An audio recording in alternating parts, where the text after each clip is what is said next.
Hello everyone and welcome back to UGC NET mentor guys. आज के इस lecture में डिस्कस करेंगे हम 2 मार्च 2023 को हुए फर्स्ट शिफ्ट वाले एग्जाम के बारे में। इसका एनालिसिस करेंगे आज के इस वीडियो लेक्चर में। और यहाँ पर मैंने उन टॉपिक्स उन क्वेश्चंस को डाला है जो कि स्टूडेंट्स ने मुझे कन्वे कर दिए हैं। अगर आपका आज की शिफ्ट में एग्जाम था मॉर्निंग शिफ्ट में तो आप कमेंट करके जरूर बताएंगे और किस तरह के क्वेश्चन पूछे गए थे। तो चलिए स्टार्ट करते हैं और डिस्कस करते हैं। इससे पहले हम आगे बढ़े, अभी तक चैनल को सब्सक्राइब नहीं किया सो मेक श्योर आप इस चैनल को सब्सक्राइब कर लें ताकि आपको अपकमिंग वीडियोस के सभी नोटिफिकेशन मिलते रहें। तो गाइस क्वेश्चन पूछा गया था full form of SSL and VPN, इससे रिलेटेड क्वेश्चन पूछा हुआ था आपके एग्जाम में। तो एसएसएल की फुल फॉर्म क्या होती है? SSL stand for secure socket layer and VPN की फुल फॉर्म क्या होती है? VPN stand for virtual private network. तो वीपीएन तो बहुत ज्यादा आज के टाइम पर फेमस है और आई थिंक आप सभी को इसकी फुल फॉर्म पता होगी। और इसके अलावा गाइस कुछ कॉमन सी फुल फॉर्म है, कुछ पॉपुलर फुल फॉर्म है, जैसे आईपी हो गया, इंटरनेट प्रोटोकॉल हो गया, इसके अलावा आईएसपी हो गया, इंटरनेट सर्विस प्रोवाइडर हो गया, और इसके अलावा एचटीटीपी हो गया। तो ये जो फुल फॉर्म है ये आपके एग्जाम में पूछ ली जाती है। एचटीटीपी की फुल फॉर्म आप लोग मुझे कमेंट करके बताना कि फुल फॉर्म क्या होती है। तो इस तरह की जो फुल फॉर्म आपके एग्जाम में पूछी जाती है। वैसे मैं बता दूं कि आईसीटी की जो फुल फॉर्म की पीडीएफ है मैंने आपको फ्री में अवेलेबल करवाई थी। अगर आपने अभी तक डाउनलोड नहीं किया तो कर लो। आईसीटी के जितने भी important PDF important full forms हैं उसको आप डाउनलोड कर सकते हो। UGC NET mentor app install करेंगे आप गूगल प्ले स्टोर से, और जैसे आप इस ऐप को इंस्टॉल करेंगे आपको होम पेज पर ही स्टडी मटेरियल का ऑप्शन दिख जाएगा नीचे की तरफ। वहीं पे आपको ये जो पीडीएफ वो मिल जाएगी कंप्लीटली फ्री में। यहाँ पर मैंने आपको अवेलेबल करवाई हुई है पीडीएफ, तो इसको जरूर डाउनलोड करें। इसके अलावा अगर वेब ब्राउजर पे क्वेश्चन पूछा हुआ था, वेब ब्राउजर क्या होता है? Web browser is an application for accessing websites. Web browser हमारी हेल्प करता है इंटरनेट सर्फिंग में, वेबसाइट को एक्सेस करने में। When a user requests a web page from a particular website, the browser retrieves its files from a web server and then display the page on the user's screen. Browser are used on range of devices, including desktop हो गया, laptop हो गया, tablet हो गया, smartphone हो गया। तो अलग अलग डिवाइसेस में हम लोग वेब ब्राउजर का यूज करते हैं। बेसिकली ये हमारा इंटरनेट सर्फिंग में हमारी हेल्प करता है, वेबसाइट को एक्सेस करने में हमारी हेल्प करता है। तो कुछ कॉमन वेब ब्राउजर के जो एग्जांपल है दैट इज गूगल क्रोम, जो गूगल क्रोम आप लोग यूज करते हो डेस्कटॉप पर। इसके अलावा मोजिला फायरफॉक्स हो गया, मोजिला फायरफॉक्स है ना। इसके अलावा गाइज माइक्रोसॉफ्ट एज करके हो गया, माइक्रोसॉफ्ट एज EDG।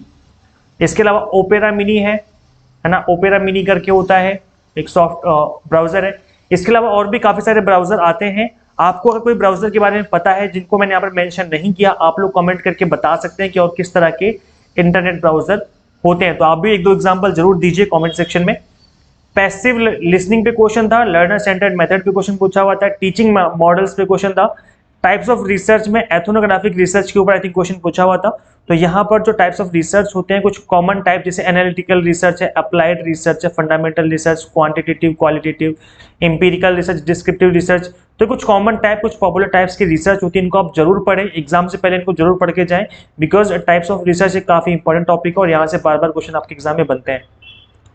तो एथनोग्राफिक रिसर्च क्या होती है guys? Ethnography simply stated as the study of people in their own environment through the use of methods such as participant observation हो गया, फेस टू फेस इंटरव्यूइंग हो गया। इसको बोलते हैं हम लोग एथनोग्राफिक रिसर्च। जैसे एग्जांपल के लिए अगर आपको ये स्टडी करनी है कि जो बंदर होते हैं वो क्या इंसानों जैसे बिहेव करते हैं जब वो जंगल में रहते हैं, इस तरीके से आपको रिसर्च करनी है। तो ऐसे में बंदर को लेकर के मत आओ अपने घर, या उसको किसी जू में बंद मत करो, जंगल में ही रहने दो उसको, और उसको दूर से ऑब्जर्व करो कि वो कैसे रिएक्ट करता है, कैसे रहता है, कैसे एनवायरनमेंट में रहता है।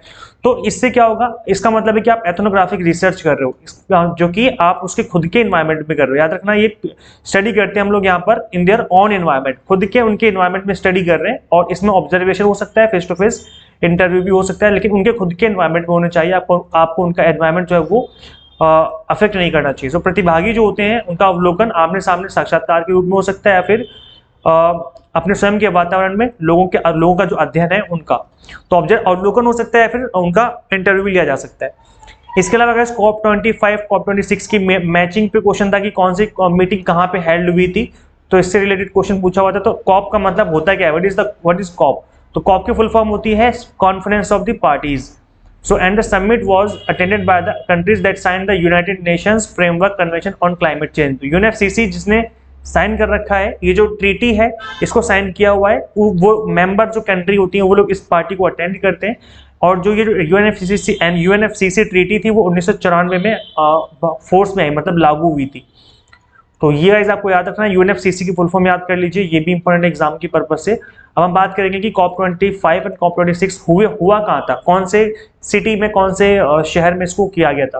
तो अभी जो रिसेंटली मीटिंग हुई COP27 हुई, जो कि इजिप्ट में हुई है, और ये जो है conference Sharm el Sheikh climate change conference के नाम से जानी गई, नवंबर 2022 में हुई थी रिसेंटली। इसके ऊपर मैंने एक वीडियो लेक्चर भी लिया था, आपको याद होगा। COP26 जो थी वो ग्लासगो में हुई थी, यूनाइटेड किंगडम में। और इसके अलावा COP25 जो हुई थी वो थी मैड्रिड स्पेन में हुई थी। COP24 जो थी वो कोटवाइस पोलैंड में हुई थी। COP23 बॉन जर्मनी में। COP22 माराकेच मोरक्को में हुई थी।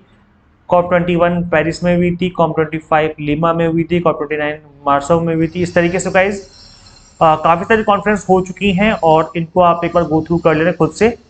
आप चाहो तो इसका स्क्रीनशॉट भी ले सकते हो। चलिए गाइस आगे बढ़ते हैं। तो इससे रिलेटेड क्वेश्चन पूछा हुआ था, कंसेप्चुअल हाइपोथेसिस पे क्वेश्चन पूछा हुआ था। तो हाइपोथेसिस वाला टॉपिक अच्छे से कर लो गाइस, ये इंपॉर्टेंट है। Conceptual hypothesis links at least two conceptual variable, दो कॉन्सेप्चुअल वेरिएबल्स को आपस में लिंक करने का काम करता है conceptual hypothesis. Typically this is stated in some type of cause and effect manner. यहाँ पर कॉज एंड इफेक्ट की बात हम कर रहे होते हैं। तो यहाँ पर जो दो वेरिएबल है वो किस तरीके से आपस में रिलेटेड होते हैं, मैं आपको यहाँ पे एग्जांपल देके बता दूं। This is an example of conceptual hypothesis. यहाँ पे एक स्टेटमेंट गिवन है, दैट इज एरोबिक एक्सरसाइज। जो एरोबिक एक्सरसाइज होती है will reduce level of state anxiety. तो जो एरोबिक एक्सरसाइज है दैट इज इंडिपेंडेंट वेरिएबल, और जो लेवल ऑफ स्टेट एंग्जाइटी है दैट इज डिपेंडेंट वेरिएबल। ठीक है, तो ये आपका इंडिपेंडेंट डिपेंडेंट वेरिएबल हो गया, इनको आपस में कनेक्ट कर रहा है। तो जो रिड्यूस हो रहा है that is the direction of effect, कि भाई एरोबिक एक्सरसाइज करोगे तो इसका इफेक्ट क्या पड़ेगा, इसका इफेक्ट पड़ेगा कि स्टेट ऑफ एंग्जाइटी कम हो जाएगी। और अगर ये नहीं करोगे तो लेवल इफेक्ट क्या होगा कि ये कम नहीं होगी, है ना। तो यहाँ पर क्या हो रहा है कि दो वेरिएबल्स को आपस में ज्वाइन करने का काम, लिंक करने का जो काम है वो हाइपोथेसिस यहाँ पर कर रहा है। तो इस तरह की जो हाइपोथेसिस क्रिएट करते हैं हम लोग, इसको हम कंसेप्चुअल हाइपोथेसिस के नाम से जानते हैं। डेटा इंटरप्रिटेशन भी क्वेश्चन था गाइस, टेबल बेस्ड क्वेश्चन पूछा था। इनकम एक्सपेंडिचर इजीली बन गया था, थोड़ा कैलकुलेटिव था लेकिन क्वेश्चन हो गया था, स्टूडेंट ने ऐसा मुझे बताया। इसके अलावा वर्बल नॉन वर्बल कम्युनिकेशन पे क्वेश्चन था। ये टॉपिक काफी इंपॉर्टेंट है गाइस, इसको अच्छे से कर लेना विद एग्जांपल, इसको अच्छे से कवर कर लो। सिंक्रोनस एसिंक्रोनस कम्युनिकेशन पे क्वेश्चन बना है और इससे पहले भी एग्जाम में बना था। 28 फरवरी को जो एग्जाम हुआ था उसमें भी इस टॉपिक के ऊपर क्वेश्चन बना हुआ है गाइस। सो सिंक्रोनस कम्युनिकेशन क्या होती है, ये रियल टाइम होती है। जैसे मैं आपको कॉल करूं और आप मेरी कॉल पिक कर लो, मैं आपसे पूछूं एग्जाम कैसा गया, आप बोलोगे एग्जाम अच्छा गया। तो ये जो कम्युनिकेशन चल रही है that is the synchronous communication, मतलब यहाँ पर बिल्कुल रियल टाइम चल रहा है। मैं जो बोल रहा हूँ आप भी रियल टाइम फीडबैक दे रहे हो, इसको हम बोलते हैं रियल सिंक्रोनस। और एसिंक्रोनस क्या कहलाएगी, एसिंक्रोनस का मतलब होता है does not happen at the same time, same time पर नहीं होती है। जैसे मैंने आपको मेल कर दिया या मैंने आपको चिट्ठी एक पोस्ट कर दिया, चिट्ठी लिख दी आपको, और जब आपको रिसीव होगा मेल या पोस्ट जब रिसीव होगा तब आप मुझे रिप्लाई करोगे। तो इसमें क्या कम्युनिकेशन तो यहाँ भी हो रहा है, जब मैं बोल रहा हूँ उसका जवाब आ रहा है लेकिन वो रियल टाइम नहीं आ रहा है ना, इसको कहा जाएगा एसिंक्रोनस कम्युनिकेशन। आई होप आपको समझ में आ गया होगा। तो इससे रिलेटेड गाइस क्वेश्चन बना था। इफेक्टिव कम्युनिकेशन अगेन बहुत इंपॉर्टेंट टॉपिक है, इसको अच्छे से करना है। रैम रोम CD RW पे क्वेश्चन था। तो गाइस रैम रोम और CD RW की आप फुल फॉर्म कमेंट कर दीजिए, अगर आपको पता है तो फटाफट से कमेंट कर दो, अभी कमेंट कर दो, वीडियो को देखते देखते ही कमेंट कर दो कि इसकी फुल फॉर्म क्या होती है। आपको पता है तो आपकी रिवीजन हो जाएगी और जिनको नहीं पता उनको पता चल जाएगा, तो बाकी लोगों की हेल्प हो जाएगी। NEP 2020 पे फुल के ऊपर क्वेश्चन पूछे हुए हैं गाइस, तो इसको अच्छे से कवर कर लीजिए आप लोग। हिंदू एजुकेशन सिस्टम पे क्वेश्चन था, वेस्ट पे क्वेश्चन था, एग्जिट क्वेश्चन नहीं पता चला कैसा क्वेश्चन था, बट इस पे क्वेश्चन पूछा हुआ था। तक्षशिला यूनिवर्सिटी अगेन गाइस काफी इंपॉर्टेंट टॉपिक है, जितनी भी इंडिया में एंशिएंट यूनिवर्सिटीज रही हैं इनको आपको अच्छे से पढ़ लेना है। तो वैसे मैं इसको आगे एक्सप्लेन करने से पहले मैं बता दूं कि मैंने आपको एंशिएंट यूनिवर्सिटीज की जो इंपॉर्टेंट PDF है वो मैंने आपको अवेलेबल करवाई थी, हमारी ऐप में अवेलेबल है UGC नेट मेंटोर। आपको ऐप इंस्टॉल करनी गूगल प्ले स्टोर से। जैसे आप इस ऐप को इंस्टॉल करेंगे उसके होम पेज पे आपको स्टडी मटेरियल का ऑप्शन दिखेगा, वहीं पे आपको एंशिएंट यूनिवर्सिटी की PDF मिल जाएगी। और इसमें आई थिंक 8 से 10 जो मोस्ट इंपॉर्टेंट एंशिएंट यूनिवर्सिटीज उनको मैंने कवर किया हुआ है, उनके इंपॉर्टेंट फैक्ट जो होते हैं उनको मैंने कवर किया हुआ है। तो अगर आप इस PDF को गो थ्रू करोगे तो गाइस गारंटी कि आप क्वेश्चन छोड़ के नहीं आओगे, अगर एंशिएंट यूनिवर्सिटी से क्वेश्चन बना तो इसलिए काफी इंपॉर्टेंट PDF उसको जरूर डाउनलोड करें। मैं ऐप का लिंक दे दूंगा इस वीडियो के description box and comment box में। तक्षशिला यूनिवर्सिटी जो है ancient Takshashila university was ancient Brahmanical university located in the city of Takshashila near the bank of the Indus river. तो इंडस रिवर के पास जो है इसको ये सिचुएटेड है। और ये इसको किसने इन्वेड किया था, मतलब किसने बर्बाद किया था, तो ये था Kidara Huns. Who invaded Takshashila destroyed the university in 5th century. तो इसको डिस्ट्रॉय किया था इस पर्सन ने। और चंद्रगुप्त मौर्य ने आई थिंक इनको बनाया था, एग्जैक्ट एक बार देख लेना, इसको चेक कर लेना, क्रॉस चेक कर लेना। Buddhist literature states the Chandragupta Maurya the future founder of the Mauryan empire born near Patna in Magad was taken by the Chanakya for his training and education Takshashila. अच्छा ओके, तो चाणक्य जी जो थे इन्होंने इनको जो चंद्रगुप्त मौर्य थे इनको लेकर के गए थे कि भाई इनकी ट्रेनिंग और एजुकेशन जो होगा वो तक्षशिला यूनिवर्सिटी में जाके करवाएंगे। तो इनको चाणक्य जो थे वो लेकर के चले गए थे। तक्षशिला यूनिवर्सिटी जो है वो अब कहाँ सिचुएटेड है ये आपको पता होना जरूरी। So it is in Takshashila city, Rawalpindi district of Punjab, Pakistan. याद रखना पंजाब का जो कुछ हिस्सा जो है पाकिस्तान में जो और कुछ इंडिया में है, तो जो पाकिस्तान वाला पंजाब का हिस्सा है वो रावलपिंडी डिस्ट्रिक्ट के तक्षशिला सिटी में जो है तक्षशिला यूनिवर्सिटी है सिचुएटेड है, about 32 kilometre north west of Islamabad and Rawalpindi. तो कुल मिलाकर के बात ये है कि भाई जो तक्षशिला यूनिवर्सिटी है पंजाब अब राजस्थान सॉरी पाकिस्तान में, लेकिन पहले अगर देखा जाए तो हम डिवाइड हुआ है, पाकिस्तान इंडिया से डिवाइड हुआ है और पहले तो सब इंडिया ही हुआ करता था। तो इसलिए जो ये यूनिवर्सिटी है वो एंशिएंट इंडिया में ही थी, इस वजह से इसको एंशिएंट इंडियन यूनिवर्सिटी ही कहा जाता है अभी भी। फॉरेस्ट एक्ट 1875 पे क्वेश्चन था, कोडिंग डिकोडिंग पे गाइस क्वेश्चन पूछा हुआ था, नंबर सीरीज पे क्वेश्चन था, profit loss and simple interest. Again guys काफी इंपॉर्टेंट टॉपिक है, इसको आप अच्छे से कवर कर लीजिए। Simple interest and compound interest पे बार बार क्वेश्चन बन रहे हैं एग्जाम में आपके। न्याय फिलोसफी को आपको अच्छे से कवर करना है, अगेन बहुत इंपॉर्टेंट टॉपिक है।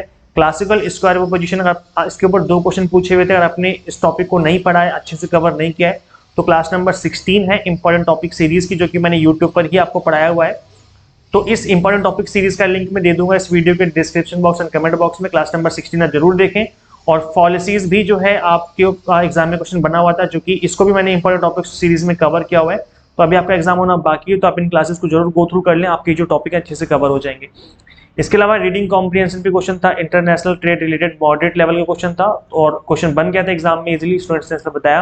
अच्छा यार आप लोग वीडियो शेयर नहीं करते भाई, वीडियोस को शेयर कर दिया करो। आपके जो भी फ्रेंड्स तैयारी कर रहे हैं या जिस भी ग्रुप में आप एडेड हो वहाँ पे वीडियोस को शेयर कर दो, उनका भी बेनिफिट होगा, पता चलेगा किस तरह के क्वेश्चन बन रहे हैं। तो यार ये रिक्वेस्ट है आप लोग वीडियोस को शेयर किया करो।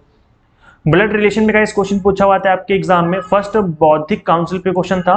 तो जो फर्स्ट बौद्धिक काउंसिल है वो कहाँ हुई थी? राजगढ़, मॉडर्न राजगीर बोलते हैं, बिहार स्टेट में है ये।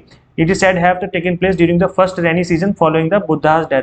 तो जब राजगृह आज के टाइम पर राजगीर बिहार राज्य के अंदर ये आयोजित पहली परिषद है, बुद्ध की मौत के बाद पहली बार इसके मौसम में इसको किया गया था। सो आई होप ये चीजें जो है क्लियर हो गई आपको, एग्जाम में इस तरीके के क्वेश्चन बन रहे हैं। अब गाइस देखो, अगर आप पेपर 1 की क्विक रिवीजन करना चाहते हो कंप्लीटली फ्री में, तो इसके लिए सिंपली आप इंपॉर्टेंट टॉपिक सीरीज को फॉलो कर सकते हो। यूजीसी नेट मेंटोर और जो हमारा यूट्यूब चैनल है इसे भी आपको सीरीज मिल जाएगी। इस सीरीज का लिंक मैं दे दूंगा इस वीडियो के description box and comment box में। इसमें मैंने क्या किया हुआ है, पेपर 1 के ऑल 10 यूनिट्स के जितने भी इंपॉर्टेंट और एवरग्रीन टॉपिक है, हर एक यूनिट के 1-2 टॉपिक जो कि एवरग्रीन है उनको मैंने कवर किया हुआ है। तो आप भी सीरीज को जरूर फॉलो करें, इससे आपकी क्विक रिवीजन हो जाएगी एग्जाम से पहले। ये आप डेफिनेटली यहाँ से आपको एडवांटेज मिलेगा। और तुक्का लगाने वाली वीडियो जरूर देख लेना, तुक्का लगाने वाली वीडियो मिल जाएगी आपको इस वीडियो के डिस्क्रिप्शन बॉक्स में, कमेंट बॉक्स में। अगर कंप्लीट कोर्स करना चाहते हो start your exam target preparation for June session guys, यहाँ पे आपको आप paper 1 commerce management and pol science की तैयारी करवाई जा रही है यूजीसी नेट मेंटोर ऐप पर। इसको आपको सिंपली इंस्टॉल करना है गूगल प्ले स्टोर से। अगर आप iOS यूजर हो तो उसका लिंक भी आपको इसी वीडियो के description box and comment box में मिल जाएगा। इसके अलावा गाइस मैं बता दूं, कंप्लीट कंटेंट यहाँ पर हिंदी मीडियम इंग्लिश मीडियम दोनों में है, तो किसी कोई इशू नहीं आने वाला है। 100+ मॉक टेस्ट में प्रैक्टिस करने के लिए पीडीएफ फॉर्मेट में नोट्स हैं, तो फटाफट से इस ऐप को इंस्टॉल करके अपनी exam targeted based preparation start कर लीजिए। इस वीडियो में इतना गाइस, मिलते हैं फिर नेक्स्ट वीडियो में। Thank you so much.